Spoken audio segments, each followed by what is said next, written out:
தமிழ்நாட்டுக்கு ஊட்டி ரொம்ப ஃபேமஸ். ஆனா ஊட்டிக்கே இந்த வர்க்கி ரொம்ப ஃபேமஸ். ஊட்டிக்கு டூரிஸ்டா போறவங்க ரிட்டர்ன் வரும்போது ரொம்ப ஹை பேத்தி வச்சிருக்க அந்த குன்னூர்ல இருக்க ஒரு பேக்கரிக்கு போவாங்க. ஆனா தயவு செய்து நீங்க அங்க போறத ஸ்கிப் பண்ணிக்கோங்க.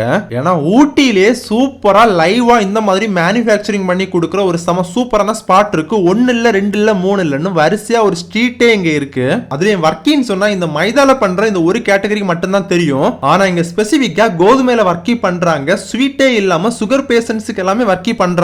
இங்க நீங்க எப்ப போனாலுமே சூப்பரா இந்த மாதிரி வர்க்கியை கட் பண்ணி மேக் பண்ணிட்டே இருப்பாங்க. அதுலயும் இவங்க மேக் பண்ற ப்ரொசீஜர் பாத்தீங்கன்னா வுட்ல தான் மேக் பண்ணுவாங்க. அதனால டேஸ்டும் பாத்தீங்கன்னா செம சூப்பராவே இருக்கு. நல்ல முறுமுறுன்னு. நீங்க ஊட்டி டு பைக்கரா போற வழியில இந்த மாதிரி லெஃப்ட் சைடு நீங்க பாத்துட்டு போனீங்கன்னா உங்களுக்கு ஸ்பெஷல் வர்க்கி அந்த மாதிரி பெஸ்ட் பேக்கரி வர்க்கின்னு எல்லாம் போர்டு போட்டிருப்பாங்க. அந்த ரோட்டு சைடுல பிஸ்மி பேக்கரின்னு சொல்லிட்டு ஒரு பழைய டைப்ல போர்டு வச்சிருப்பாங்க.